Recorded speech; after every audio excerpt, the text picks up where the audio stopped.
your stroke risk triples between midnight and 6 a.m.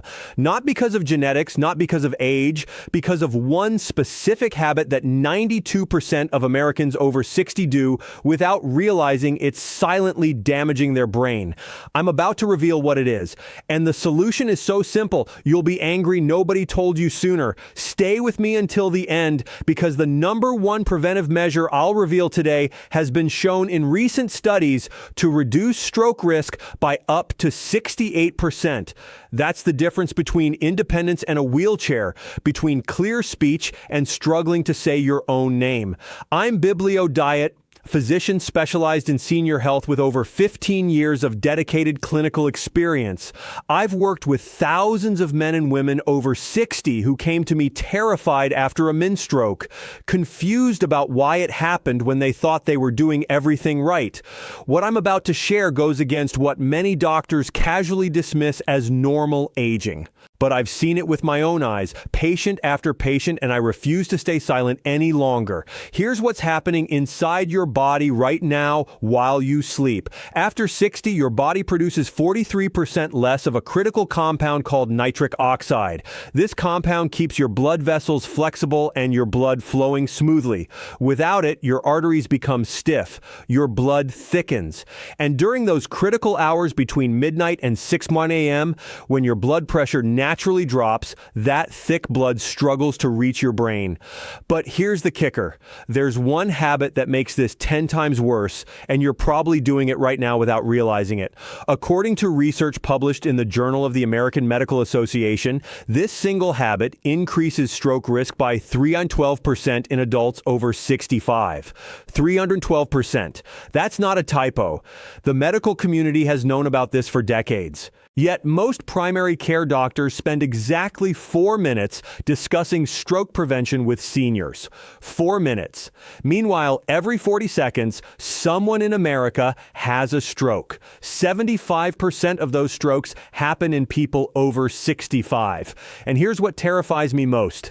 80% of those strokes are preventable. This isn't just about losing mobility or speech. When a stroke happens, everything falls apart. Your independence vanishes. Your family becomes your caretaker. Your retirement dreams disappear. I've seen grown men cry in my office because they can't remember their grandchildren's names. I've watched women who raised families, built careers, suddenly unable to feed themselves. You're not broken. Your nighttime routine is broken. And today, I'm going to show you exactly how to fix it.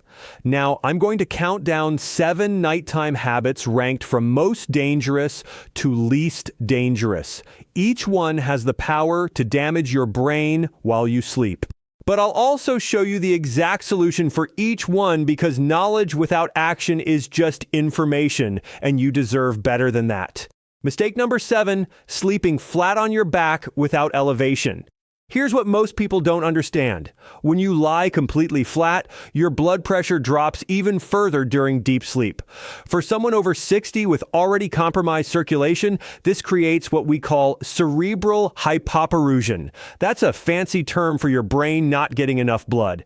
A study published in the Journal of Clinical Sleep Medicine found that seniors who sleep completely flat have a 38% higher incidence of nighttime strokes compared to those who sleep with slight elevation. 38%. That's significant. Here's why it works.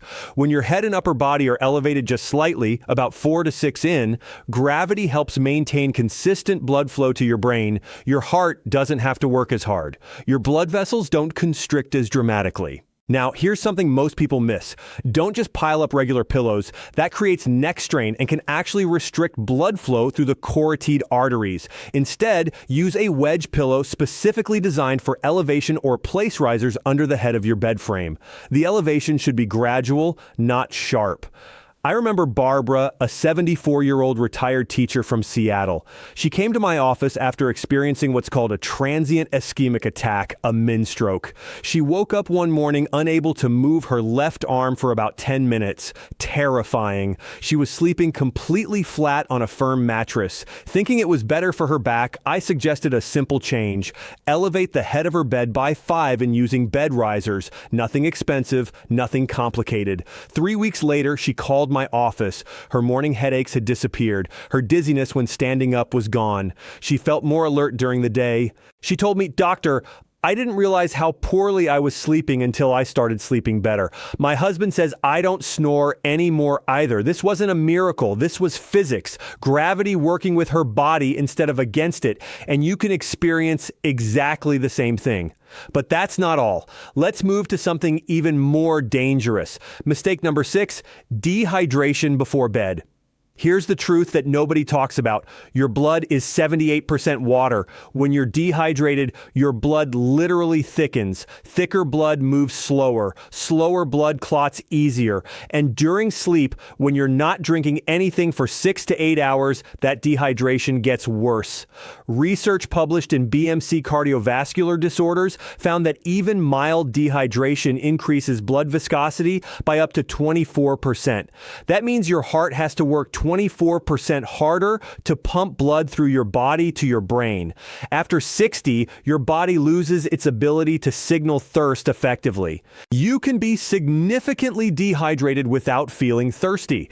This is why so many seniors wake up with headaches, confusion, or dizziness. Their brains spent the night struggling for adequate blood flow. Now, here's how to fix this without spending your entire night in the bathroom. 2 to 3 hours before bed, drink 12 to 16 ounces of water, not all at once. Sip it slowly over an hour. This gives your kidneys time to process it before you lie down. Here's the pro tip most people don't know. Add a tiny pinch of natural sea salt to that water. I'm talking about a pinch you can barely taste. That salt contains electrolytes, specifically sodium and potassium, that help your body actually absorb and retain the water instead of just flushing it through. Then, 1 hour before bed, drink another 4 to 6 ounces. This creates optimal hydration that lasts through the night without overwhelming your bladder. Before we continue, I'm curious, how many glasses of water do you drink daily? If you honestly drink 6 or more, type hydrated in the comments below. If you drink less, type working on it. Let's see where we all stand. Your response helps other viewers realize they're not alone in this struggle. Now, this brings us to mistake number 5, and this one shocks most people. Mistake number 5, taking blood pressure medication too close to bedtime. Here's something your doctor might not have explained clearly. Blood pressure medications are designed to lower your blood pressure. That's their job. But your blood pressure naturally drops during sleep anyway. When you take these medications right before bed, you can create what's called nocturnal hypotension, blood pressure that drops too low. When blood pressure drops too low during sleep, your brain doesn't get enough oxygen. Studies have shown that nocturnal hypotension is directly linked to silent brain infarcts, tiny strokes that happen without symptoms but cause cumulative brain damage over time. A groundbreaking study in Hypertension Journal followed over 8,000 adults over 65 for 6 years. Those who took their blood pressure medication at night had a 49% higher risk of stroke compared to those who took it in the morning. 49%. Now, I'm not telling you to stop taking your medication. Never do that without talking to your doctor. But I am telling you to have a conversation about timing. For most people, taking blood pressure medication in the morning provides protection when you need it most, during active hours when blood pressure naturally rises without causing dangerous drops at night. Here's the conversation to have with your doctor. I've read that timing of blood pressure medication can affect stroke risk. Can we discuss whether morning dosing would be appropriate for me? Any good physician will appreciate a patient who's informed and engaged. If this information seems valuable, hit that like button right now. It helps more people over 60 find this information before it's too late. Mistake number 4, sleeping in a room that's too warm. This one surprises everyone, but the science is crystal clear. When you sleep in a warm room above 72 degree F, your body struggles to achieve deep sleep. Your core temperature can't drop the way it needs to for restorative rest. But here's the stroke connection that nobody talks about. Elevated body temperature during sleep increases inflammation, throughout your entire cardiovascular system. Inflammation damages the delicate lining of your blood vessels. Damaged blood vessels are where clots form. Clots cause strokes. Research from the Sleep Research Society found that every degree above the optimal sleep temperature of 65 to 68 degree F increases inflammatory markers by 12%. Those inflammatory markers, specifically C-reactive protein and interleukin-6, are direct predictors of stroke risk. I remember Thomas, a 69-year-old retired firefighter from Phoenix. He loved keeping his bedroom warm, set at 76 degrees. He said it reminded him of the Arizona summers of his childhood. But he was waking up with headaches every single morning. His blood pressure was creeping higher despite medication. I suggested he try something for 2 weeks. Lower the bedroom temperature to 66 degrees and use an extra blanket if needed. He was skeptical. He thought he'd be uncomfortable, but he trusted me enough to try. 10 days later, he came back for a follow-up. He couldn't believe the difference. His morning headaches were gone. His blood pressure had dropped 12 points systolic without changing any medications. He was sleeping deeper than he had in years. He told me, "Doctor, I thought I needed the warmth. Turns out my body needed exactly the opposite. My wife is sleeping better too." This wasn't magic. This was biology. His body finally able to reach the deep sleep stages where healing and repair happen, where blood vessels relax and inflammation decreases. Here's how to implement this tonight. Set your thermostat to 66 or 67 degrees before bed. If that feels too cold initially, use layered blankets. You can adjust. Your feet might feel cold at first. Wear socks. Within 3 to 5 nights, your body will adapt and you'll notice the difference in how you feel when you wake up. Now, let's move to something that affects millions of people every single night. And most have no idea it's happening. Mistake number 3, untreated or undiagnosed sleep apnea. Here's a statistic that should terrify you. 38% of adults over 60 have sleep apnea. But here's the worst part. 80% of those cases are undiagnosed. That means millions of seniors are stopping breathing dozens, sometimes hundreds of times every night without knowing it. Every time you stop breathing, even for just 10 or 15 seconds, oxygen levels in your blood plummet. Your brain is suddenly starved. Then you gasp, breathing rheumates, and oxygen floods back. This cycle happens over and over all night long. This isn't just about being tired. Each time your oxygen drops, it damages the endothelial cells lining your blood vessels. Over months and years, this damage accumulates. Blood vessels become scarred, inflexible, prone to clots. A study in the New England Journal of Medicine found that untreated sleep apnea increases stroke risk by 437%. 437%. You might be thinking, but I don't snore loudly. I don't wake up gasping. Here's what most people don't know. Sleep apnea in seniors often presents differently than in younger people.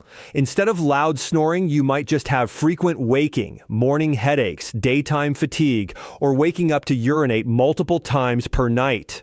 That last one is critical. If you're waking up 3 or more times per night to use the bathroom, it might not be your bladder. It might be sleep apnea triggering your body's stress response, which then signals your bladder. Here's what to do. If any of these sound familiar, talk to your doctor about a sleep study. Modern sleep studies can often be done at home. Now, you don't need to spend a night in a hospital. A small device monitors your breathing, oxygen levels, and heart rate while you sleep in your own bed. If you're diagnosed with sleep apnea, treatment usually involves a CPAP machine. I know these machines have a bad reputation. People say they're uncomfortable, loud, claustrophobic, but technology has improved dramatically. Modern CPAP machines are quiet, comfortable, and most people adapt within a week or two. And here's the payoff. Studies show that treating sleep apnea reduces stroke risk by 72% within the first year. 72%. That's the difference between a healthy retirement and a devastating medical crisis. Before we continue, if you believe sleep apnea screening should be routine for everyone over 60, type yes in the comments. If you think it's overhyped, type 0. 0. Your response helps other viewers understand how widespread this issue really is. Now, we're getting to the top 2 mistakes. These are the most dangerous, but also the most fixable. Mistake number 2, chronic stress and ruminating thoughts before sleep. Here's something that will change how you think about stress.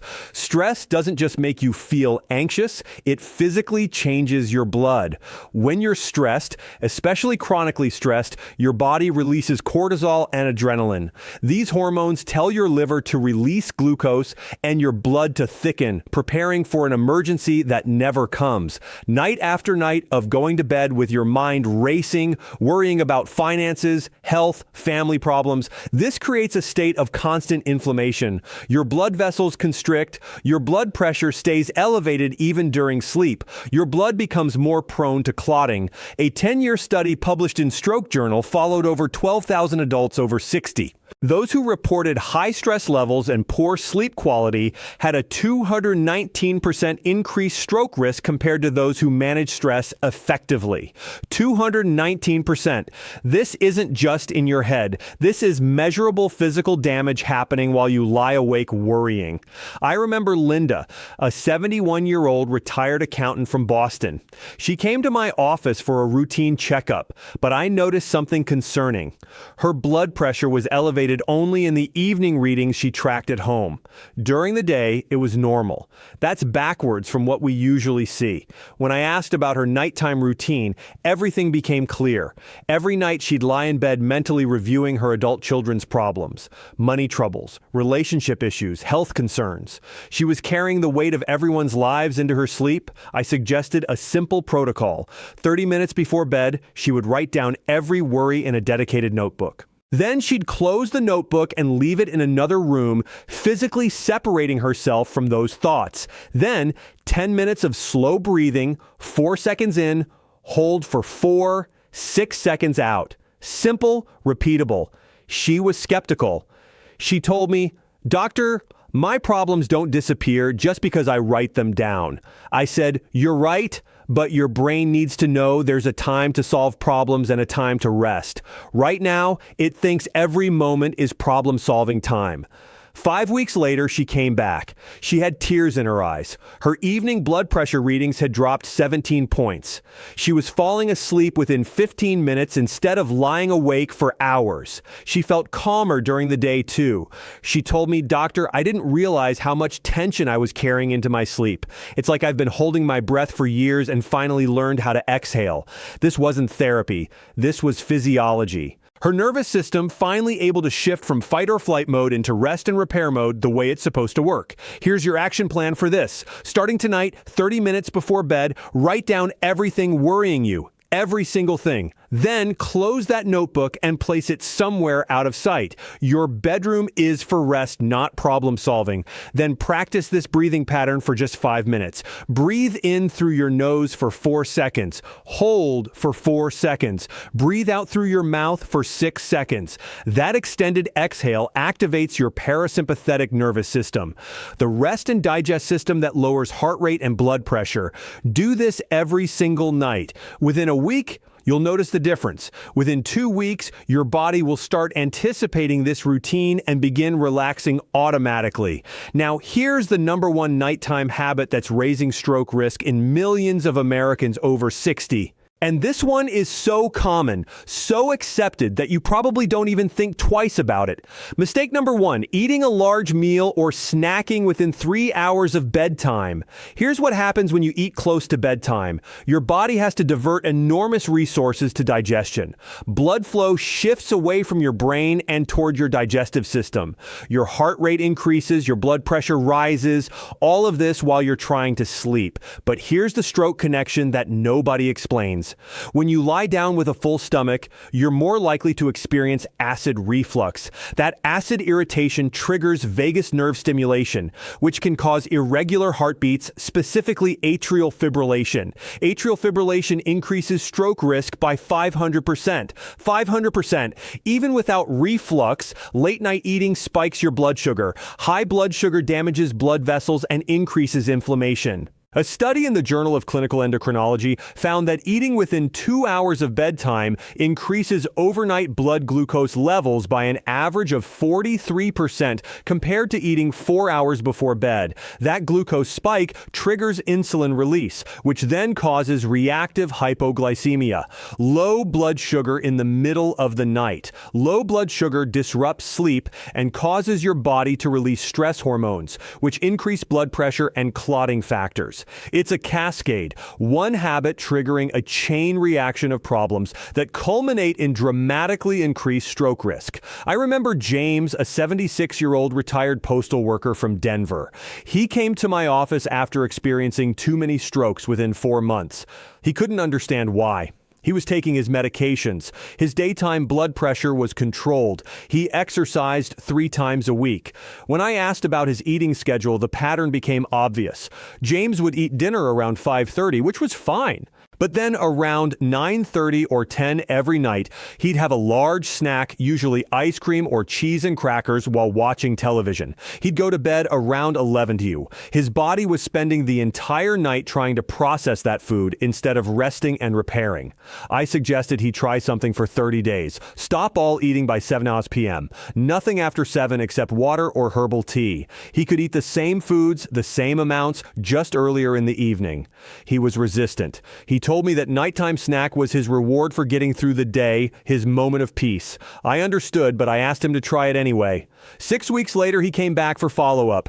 The change was remarkable. He'd lost 9 lbs without trying. His fasting blood sugar had dropped from 132 to 104. His sleep quality had improved so much that his wife commented on it. And most importantly, his overnight blood pressure monitoring showed significantly lower readings. He told me, "Doctor, I thought I'd feel deprived. I thought I'd lie awake hungry. But the opposite happened. I sleep so much better now. I wake up actually feeling rested instead of groggy. That snack wasn't giving me comfort. It was stealing my health. This wasn't willpower. This was timing." His body finally getting the overnight rest it desperately needed to heal and repair damage. Here's exactly how to implement this. Starting tomorrow, finish your last meal or snack by 7:00 p.m. If you currently eat dinner later than that, gradually shift it earlier by 15 minutes every few days until you reach 7 or earlier. If you feel hungry later in the evening, drink herbal tea. Chamomile, peppermint, or ginger tea can satisfy the oral habit without triggering digestion. You can also drink water with a squeeze of lemon. Within 3 days, you'll notice you sleep more soundly. Within a week, you'll notice less morning grogginess. Within 2 weeks, you'll notice improved energy throughout the day. Within a month, if you check your blood pressure, you'll likely see measurable improvement. Here's something most people miss. Don't replace late-night eating with late-night drinking of anything except water or herbal tea. No alcohol within 4 hours of bedtime.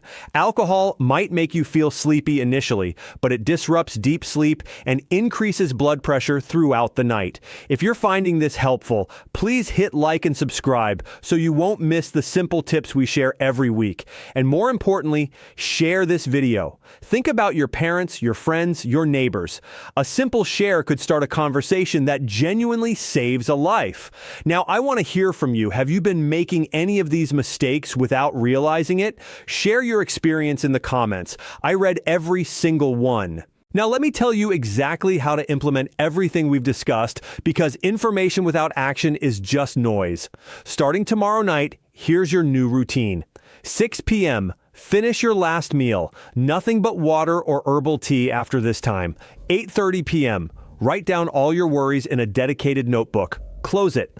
Put it in another room. 9:00 p.m., start dimming lights in your home. This signals your brain to begin producing melatonin. 9:30 p.m., drink 4 to 6 ounces of water with a tiny pinch of sea salt. This is your final hydration before bed. 9:45 p.m., 5 minutes of breathing exercises. 4 seconds in, hold 4, 6 seconds out. Repeat until 10 p.m. 1000 p.m., bedroom temperature should be 66 to 67 degree. Bed elevated 4 to 6 in at the head. Extra blanket if needed. Lights out by 10:15 p.m. Within 3 days, you'll feel the difference in sleep quality. Within a week, you'll notice reduced morning grogginess and fewer nighttime wake-ups. Within 2 weeks, you'll see improvements in daytime energy and mental clarity. Within a month, your blood pressure readings will likely show measurable improvement. This is a daily practice, just like brushing your teeth. Consistency is everything. Don't make these critical errors. First, don't try to implement everything at once and then give up when it feels overwhelming. Start with just 2 changes. Master those, then add more. Second, don't skip the worry journal thinking you can just mentally let go. Your brain needs the physical act of writing and separation.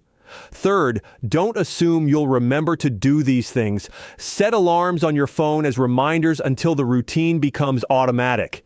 You're not fragile. Your routine is fragile. Age doesn't take away your brain's ability to heal. It simply demands you give it the right conditions. And now you know exactly what those conditions are. So we've just gone through 7 nighttime habits that dramatically increase stroke risk. Sleeping flat without elevation, dehydration before bed, taking blood pressure medication too close to bedtime, sleeping in a room that's too warm, untreated sleep apnea, chronic stress and racing thoughts, and eating within 3 hours of bedtime. Each one compounds the others. But when you correct them, the protective effect multiplies. My main message isn't panic. It's not to stop living your life. My message is empowerment. Now you have information that most people ignore until it's too late. You have the tools to protect your brain while you sleep.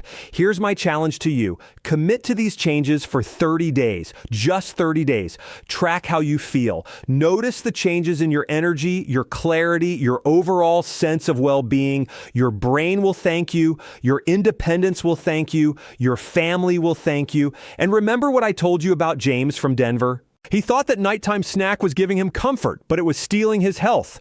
Sometimes the habits we think are helping us are the ones causing the most harm. And sometimes the simplest changes create the most profound results. If you found this video helpful, don't keep it to yourself. Hit that like button, subscribe for more real health solutions designed for adults over 60, and share this with a friend or family member. You might just change their life. And now I want to hear from you. Which of these 7 habits will you change first? Share your answer in the comments. I truly want to hear your story because when you share, you help others realize they're not alone in this struggle. Because remember, aging doesn't mean accepting stroke risk as inevitable. It means learning how to work with your body instead of against it. And now you know exactly how to do that. Take care of yourself.